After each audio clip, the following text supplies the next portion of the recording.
more than just rentable space, right? Like we're more than just real estate. We provide you with resources. We provide you with things that can help you accelerate your business. You're in a facility with other entrepreneurs sharing the same mindset. So it's really a great environment that we've cultivated here. And I love that we can provide these companies with all these resources. Celebrating the entrepreneurial spirit found right here in the Pocono Mountains. Welcome to Pocono Mountains Podcast, Season 4, Episode 8. I'm your host, Jim Hamill. We recently introduced you to some of the folks at the Stourbridge Project in Honesdale on Episode 5 of this season. It's a business incubator with a co-working space, prototyping lab, and it's in a Keystone Innovation Zone, which means the tech startups there are getting a hand up to build their businesses right here in the Pocono Mountains. And one of the biggest partners in that effort is some 50 miles away on the campus of East Stroudsburg University. It's the ESU Innovation Center, and it features 25 companies doing amazing things that will grow the economy here in the Poconos, which is the focus of this week's ESU Economic Outlook Summit at Kalahari. More on that in a bit. The Poconos is a year-round destination for millions with 2,400 square miles of mountains, forests, lakes, and rivers with historic downtowns and iconic family resorts. It's the perfect getaway.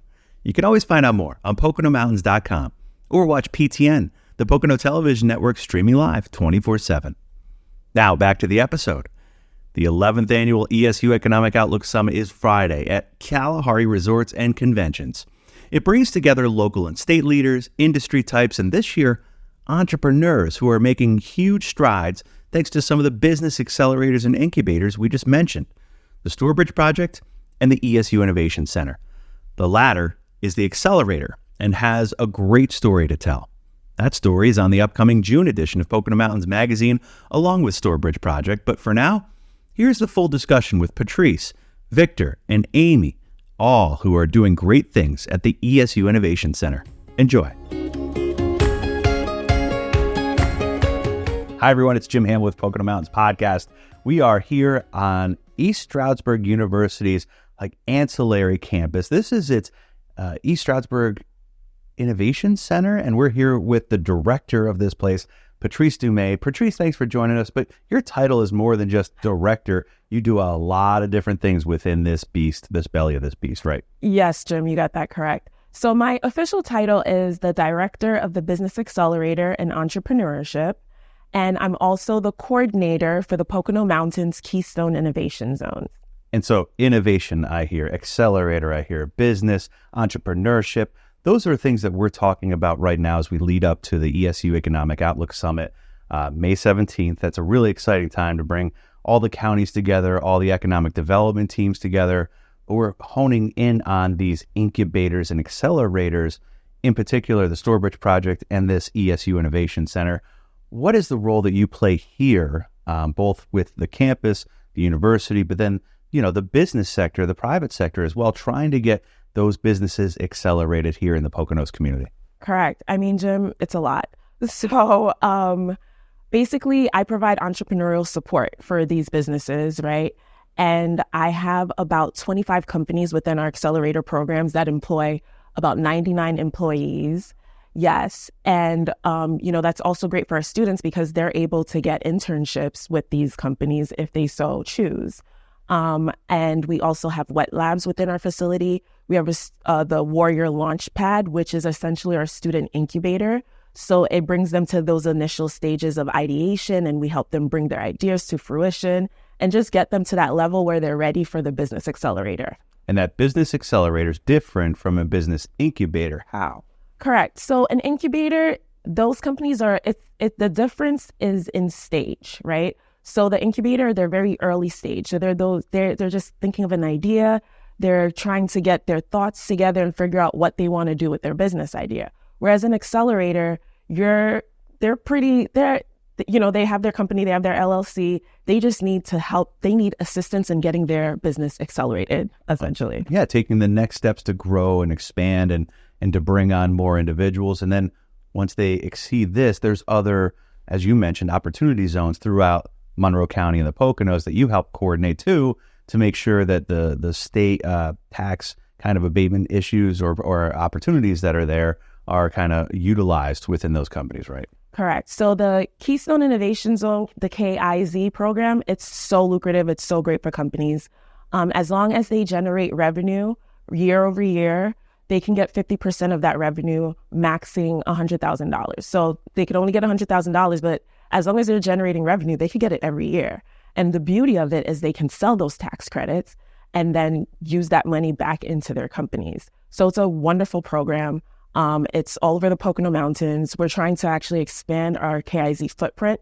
Right now, we're mainly in Monroe County and Wayne, but we're trying to expand it in Carbon and Pike as well. So I misspoke. I said KOZ, but that's a little different than from the innovation zones, which are KIZs. So yeah. I'm glad you clarified that. But this place really does seem like it's an intentional effort to be this. I don't want to call it a factory, but in some way, shape, or form, we have now a different economy that's based on the entrepreneurial, you can start with an idea and you can grow it.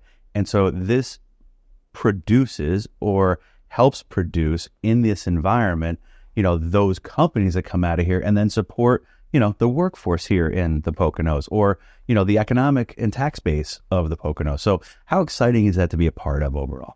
It's incredible. And you're completely right. The goal is, we're trying to cultivate a strong network and create an entrepreneurial ecosystem, right? And the companies here are 0 to 8 years. So once they reach that 8-year mark, our goal is to get them out into Monroe County, keep them here, keep those tax dollars here, keep that economic vitality growing. And that's essentially the goal. And it seems like there's a lot of success so far, right?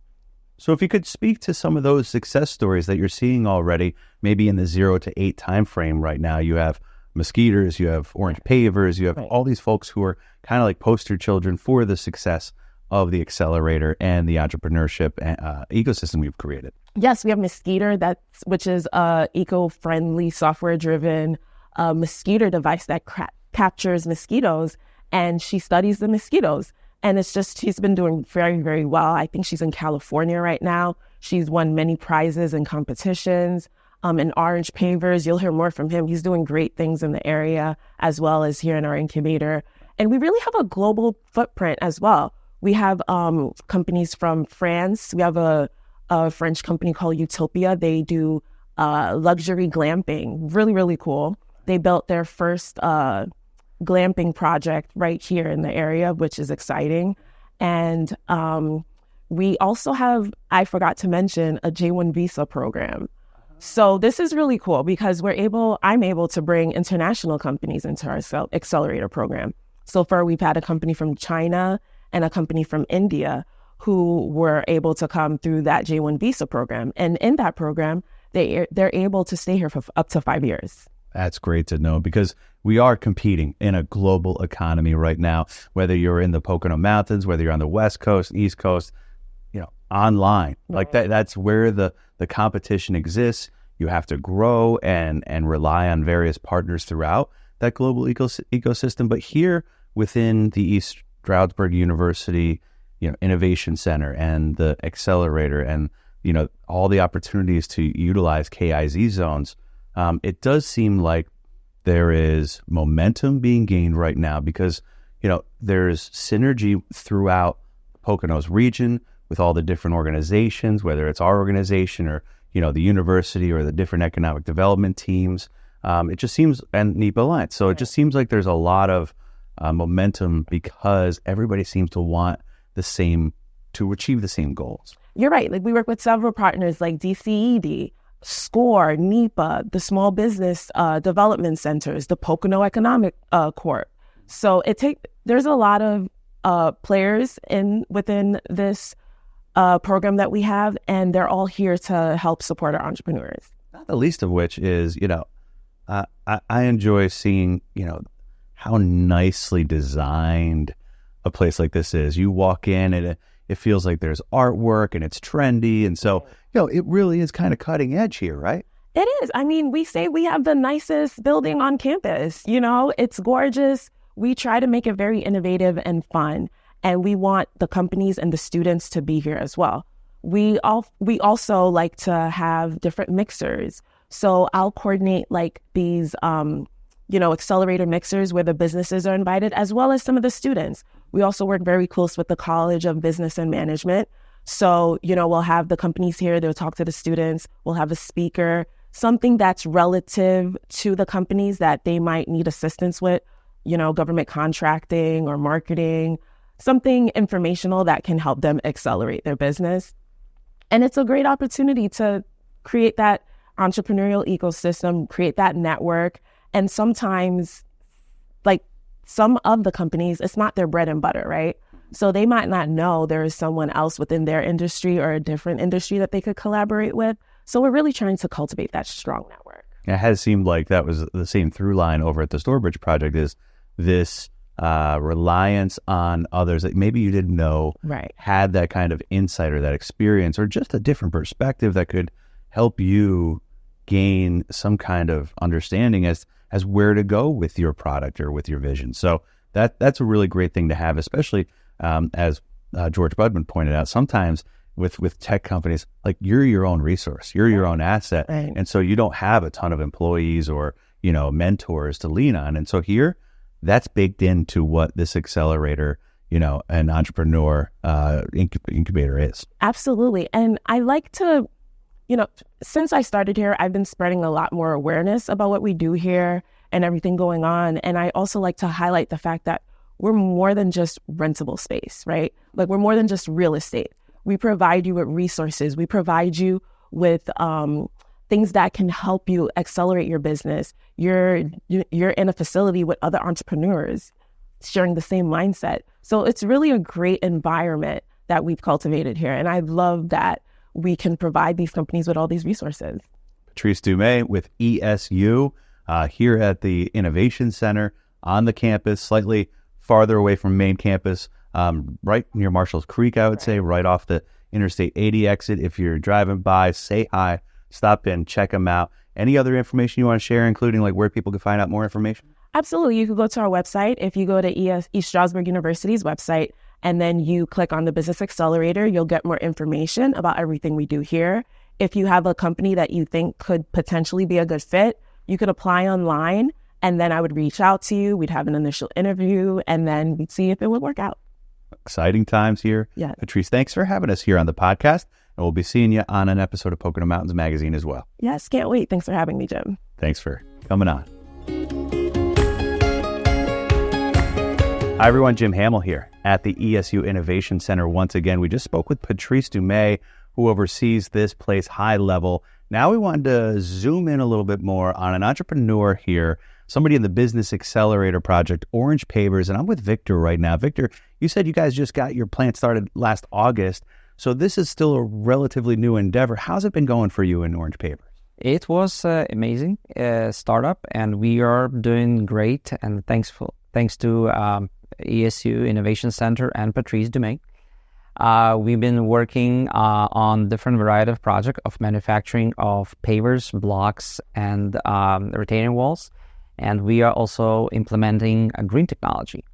Green technology, that's something that's, buzzworthy right now, right? It is, for sure. And tell me then what this place affords you the opportunity to do because of the way it's situated with the innovation zone and the various things that it allows you to do with other folks here. And we're talking about all the different opportunities that exist within this environment and ecosystem. So what kind of things help you guys do what it is you do?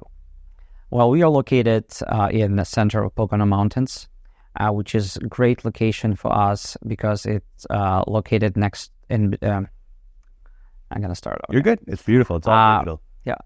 We are located in the center of Poconos, which is strategic location for us because we are very dependent on raw materials.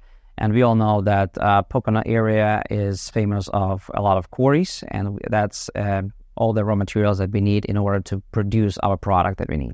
So Poconos, this is a good location, but the Innovation Center as well and the Business Accelerator, this is a location and really that fertile soil in which you guys can grow, right? You started with an idea, no doubt, and that has now blossomed into what you guys do now with employees and contracts and, a plant. That's correct. So we currently, since August of last year, once we fired up the plant, we hired about 60 new employees in our facility.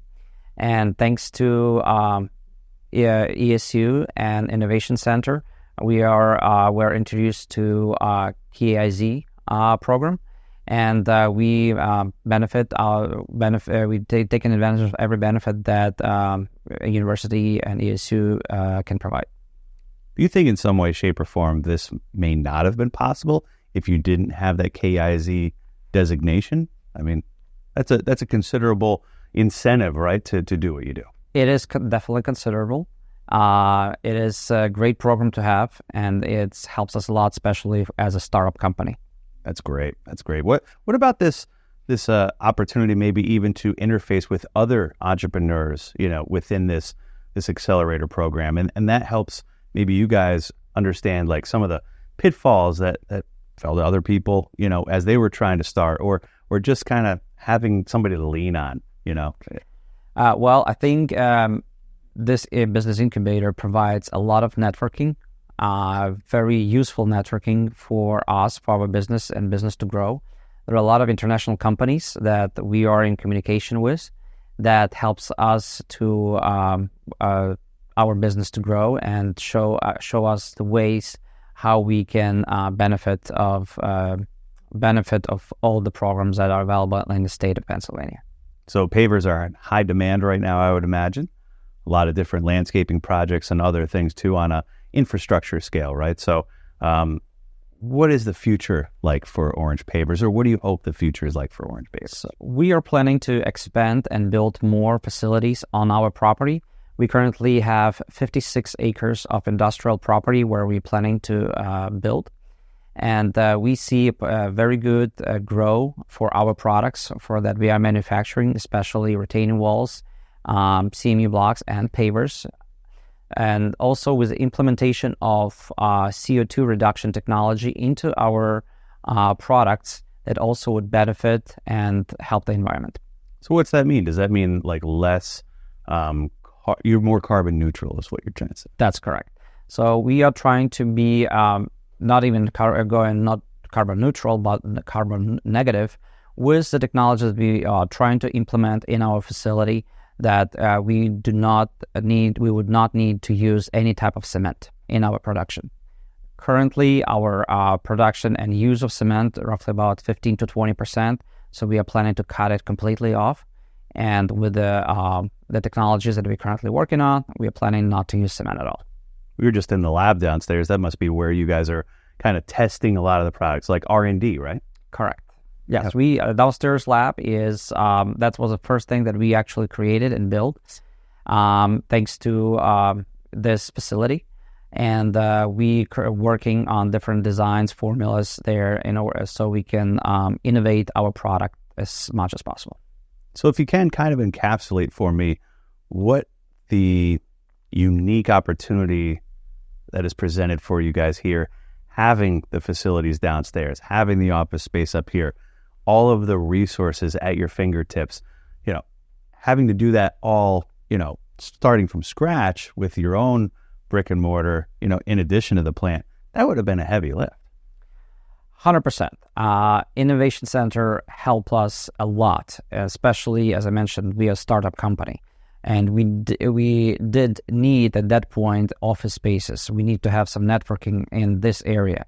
And Innovation Center actually helped us a lot with that.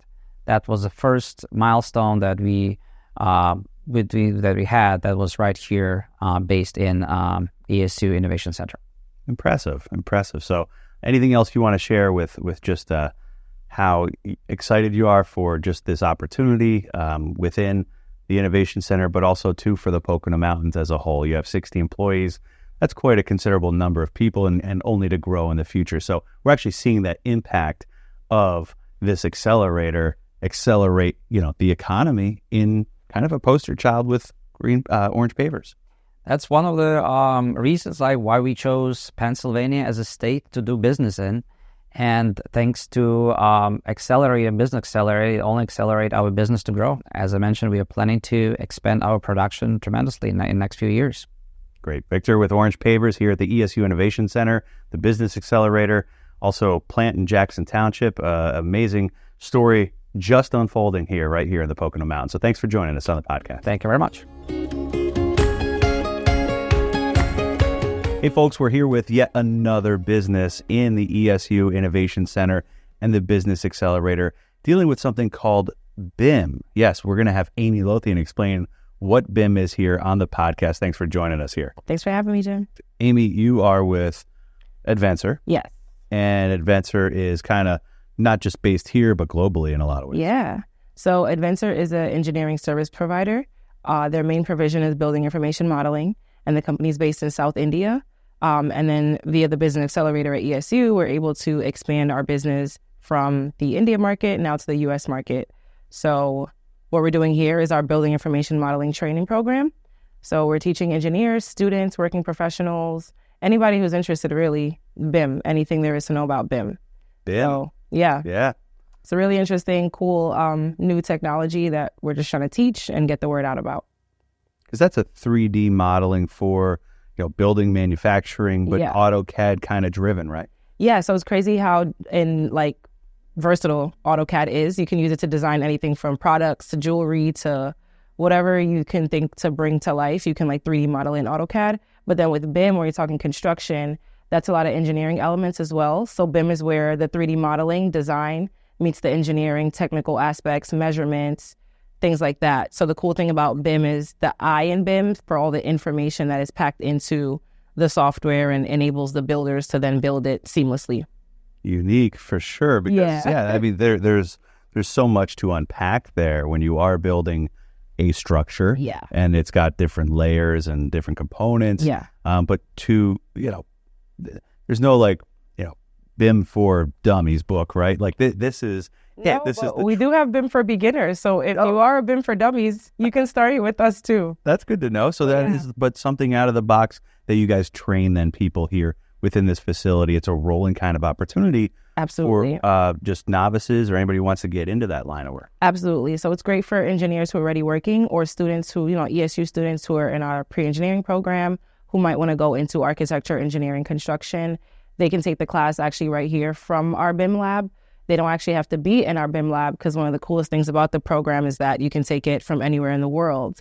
So these computers are actually remotely designed to give the user access to actually work from this lab here without ever actually being in East Stroudsburg. So it's really cool, actually. It is, yeah. I mean, you have this space, though, and so you can draw on the student body to come on in. You can draw in from, the northeastern Pennsylvania, New York, New Jersey kind of market as well. Yeah. Because I'm sure there's a lot of professionals out there who either need that training. What kind of length of course or what kind of involvement is that? Is it multi-day, multi-month? What kind of a quick breakdown of what this the training sessions look like. So another cool thing about our program is that we have a live instructor.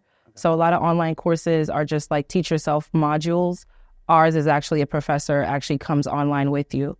So because of that, we follow a schedule, but it's not lofty. So our BIM for Beginners class is a 90-hour course. It usually takes about 10 weeks to finish, and it's 4 days a week training in the evening. So you can juggle it around school, around work. Give us 2 hours in the afternoon, and in 10 weeks, you'll have a BIM certificate. 10 weeks? Yeah. So we're talking, not even one full quarter. Yeah. And you have yourself a certificate that now you can apply to something that either you're, kind of ideating yourself and trying to grow from your entrepreneurial spirit. Exactly. Or you can supply those already existing entrepreneurs with additional tools. Absolutely. And that's our goal here, is just to expand the workforce of Northeast Pennsylvania. East Stroudsburg and the Poconos has a lot of construction, a lot of development always happening. And there are professionals working here who just don't have the skills that they need. And there are companies who are also looking for workers with BIM skills, as it is a global technology that a lot of people aren't really catching on to yet. So we're trying to get ahead of the curve and show people what they need to know before they need to know it, and hopefully allow them to either place themselves in a profession or, like you said, explore something on their own. So, yeah.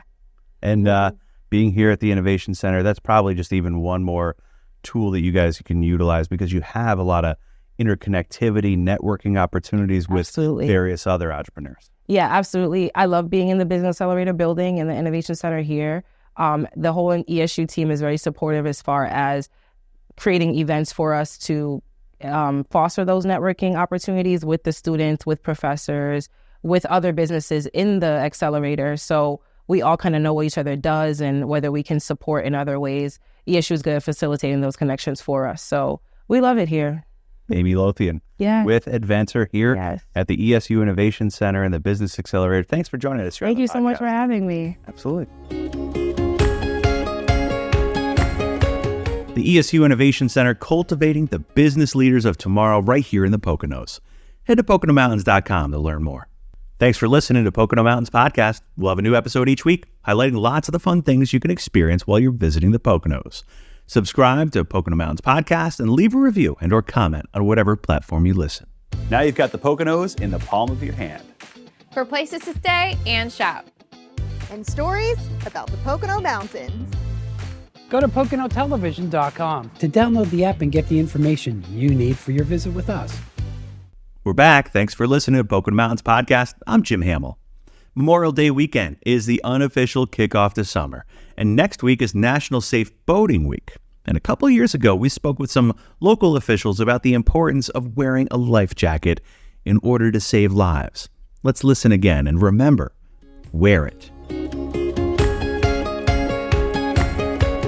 Welcome back, everyone, to Pocono Mountains Magazine for the month of May, and this month marks National Safe Boating Week in the lead up to Memorial Day. And so I have a couple guests here and a couple guests off camera right now who will be joining us in just a little bit. We have Susie Casper. You're with the Upper Delaware Scenic and Recreational River. See, I wanted you to say it because it's a little bit of a longer title, absolutely.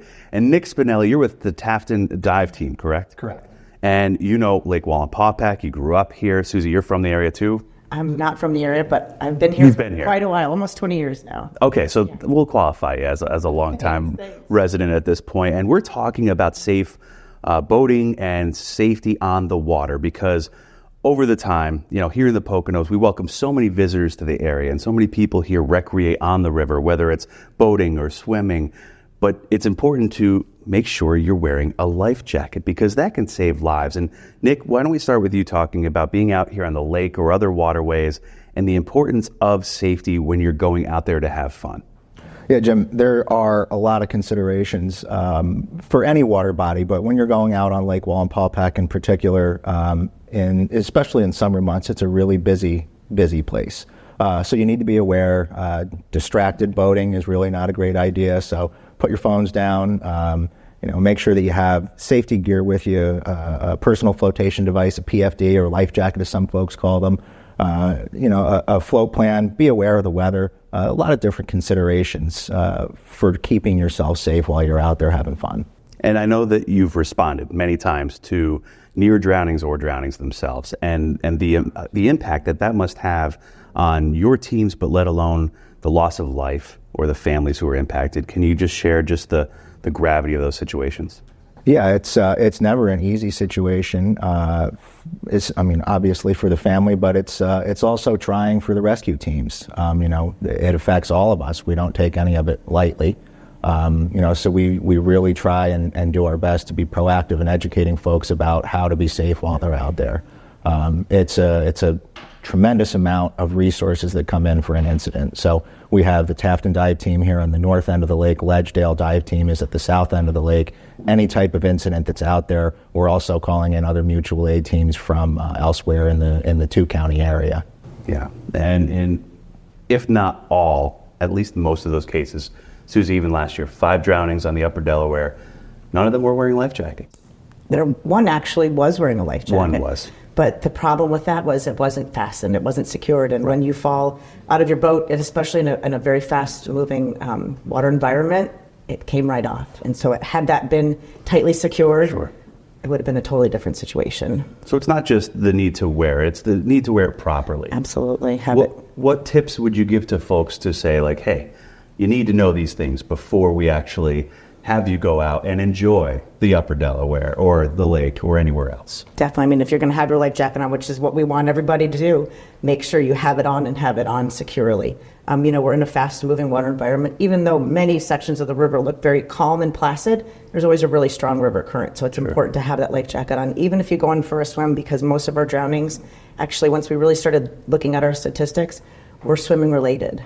Swimming related. What other statistics kind of let people know a little bit more of the backstory of who is falling victim?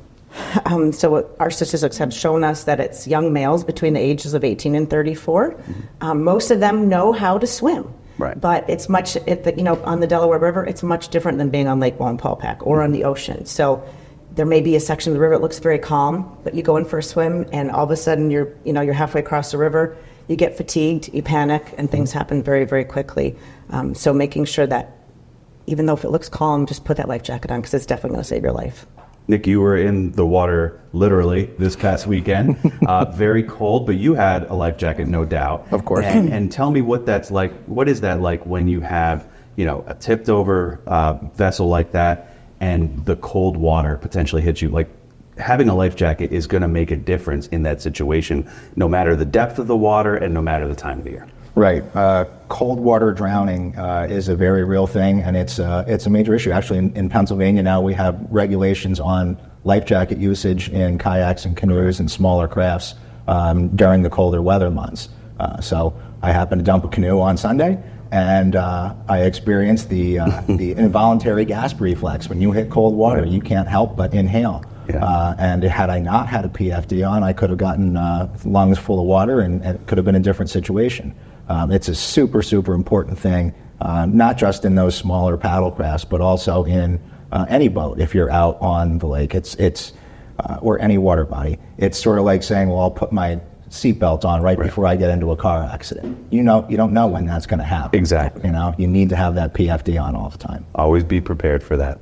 And we are hoping that we can message to people who are out there who might not realize the importance of having a life jacket and having it properly fitted. So we want to share with you right now, before we let Susie and Nick off the hook and bring on our two next guests, we want to share with you a PSA that we've developed here to make sure people wear their life jackets when they're on the river, when they're on the lake as well, to help save a life. Thank you both, and we'll take a look at this now.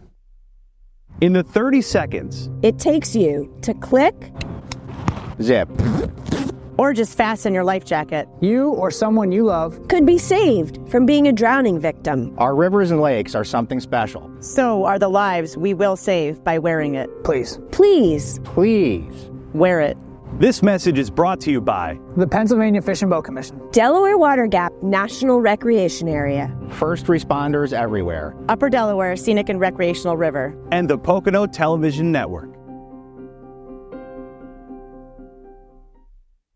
Welcome back to the show. I'm one of your hosts, Jim Hamill, and we have changed out our guests here at the Lake Wallenpaupack Visitor Center. We have Kathleen Sant with the National Park Service down at Delaware Water Gap National Recreation Area, and Water Conservation Officer Matthew Dietrich. He's about to go out and stock some trout today, so we got to get him out of here pretty quickly. But we do thank you guys for coming, for Susie and Nick as well, for talking about safe water practices, safe boating, wearing life jackets. You're down, Kathleen, at the other end of the Poconos on the Delaware, and it's a little bit of a different river than the upper Delaware, which is, I wouldn't classify it as lazy up there necessarily, but it does have rapids and things like that. You guys have a much broader and a huger, I think, amount of crowds that come down to a lot of your beaches down there. Describe to me what the difference is about the Delaware where you are. Yeah, so at Delaware Water Gap National Recreation Area, the Middle Delaware National Scenic and Recreational River flows a little bit slower than it does in the upper Delaware reaches. And so I know Susie mentioned that sometimes the river can look placid and calm while there is a strong current underneath. And in our section of the river, I think there are more sections where it looks very calm. It looks like the river's not moving. It looks like a still body of water. And so that can be misleading because people don't realize that just underneath that surface, there is an extremely strong current. And so last year we had 4.2 million visitors that came to the park. Oh, is that all? That's all, yes. So we're the 15th most visited national park unit in the country. The year before we had, similar visitation. We were the 10th most visited unit. And so we have a lot of people who are coming to the river, many times for their first time. They're inexperienced boaters. They've never been out on the water before or out on a river before. And so making sure that they have all of that important safety information before they get here and then before they get on the river is really, really important to us. It sure is. And just not talking rivers, lakes, Matthew, you see the huge amount of attention here too during the height of the season on Lake Wallenpaupack and other areas as well. And I think the overall goal here is to make sure that no matter where you are on the water, you're thinking safety first, even though you're there to have a great time. So what kind of things would you say the Fish and Boat Commission is trying to do to keep people safe, in addition to life jacket safety and just even alcohol usage? Right, so we're actually coming up on the busy time of the season, usually around Memorial Day. It's going to start getting busy up until about September. So we have the 3 major holidays in there between Memorial Day, 4th of July, and Labor Day. So we're out there pretty much every day. We're looking for safety violations. We're looking for rules of the road, basically making traffic stops on the water, making sure people are safe, making sure they have all their safety equipment, making sure they're not under the influence of operating. As you're aware, the boating under the influence laws are the same. They basically mimic the rules of the road and the driving under the influence. Although it's not illegal to possess alcohol on a boat or even consume alcohol while driving, we certainly don't recommend it at all. Sure. And the limit is 0.08. So anything over that is an arrestable offense for boating under the influence of alcohol. When you mix that with not having life jackets on, when you mix that with not having enough safety equipment, it certainly presents a dangerous situation. It sure does. And I know that, you guys have been on the front lines of these responses when people have been in drowning situations. The sheer magnitude of what that means for your staff, for the first responders, let alone the victims' families and friends who are now going from a situation that's supposed to be enjoyable to one that is just heartbreaking. Kathleen, what is the human toll? Well, the human toll is huge, right? So when I go out on the water, I wear my life jacket because it's really important to me that I come home to my family at the end of the day. They depend on me, Sure. And they love me. And so when we see people, fathers, sons, brothers, mostly males, Sure. who are not coming home at the end of the day, that is tragic. It's tragic for the families, and it's tragic for those of us, not me, but those of us on our rescue crews who do have to recover bodies of drowning victims and have to work with the families to bring closure to those families.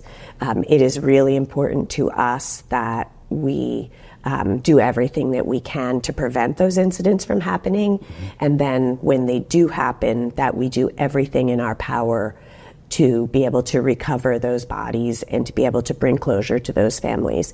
It is tragic all around, and it impacts everybody. It sure does. Matthew, I know that, people might think life jackets are not cool, but they're certainly cooler than the alternative, right? The alternative is, possibly not going home at the end of the day. And as Nick pointed on earlier, we do have a law in Pennsylvania. It's called the Cold Weather Wear Law. From November 1st to April 30th, all occupants of canoes, kayaks, and boats less than 16 feet are required to wear life jackets while out on the water. That's going to go away April 30th. But even after that, we certainly encourage everybody to wear life jackets. Of course, they have to have one per person on their boat, and all occupants of personal watercrafts are required to wear them. Not only wear them, but have them buckled, have them fitting neatly, have them fitting properly, and then, just making sure they have them and making sure they have all the rest of their safety equipment. So anything that you want to leave our viewers with, our listeners with, regarding water safety, life jacket safety, before we hopefully have, the message sink into those who need it? Yeah, I just really want to comment on something that Susie said earlier that was really important, and that is that it's not just important to wear your life jacket, but to wear it properly and to make sure that it is fitted properly. If it's too big, if it's too small, it's not going to do what it's intended to do. If it's not zipped, if it's not fastened, it's not going to do what it's intended to do. And so for both of our parks, we have never had a drowning where someone was wearing a properly fitted and fastened life jacket. It is the number one thing that people can do to save their lives and to make sure that they go home to their friends and their families at the end of the day. Let that sink in. No drownings with a properly fitted life jacket. Kathleen, Matthew, to Susie and Nick, thank you so much for joining us here on Pocono Mountains Magazine. A very critical message to get out there this year and any year. We'll be right back. Here's hoping everyone heeds these warnings this season and seasons to come. No matter what, be sure you're boating safely on the rivers and lakes right here in the Poconos. We hope you enjoyed Pocono Mountains Podcast. Please remember to subscribe anywhere podcasts are available. Come visit us in the Pocono Mountains. Plan your trip today.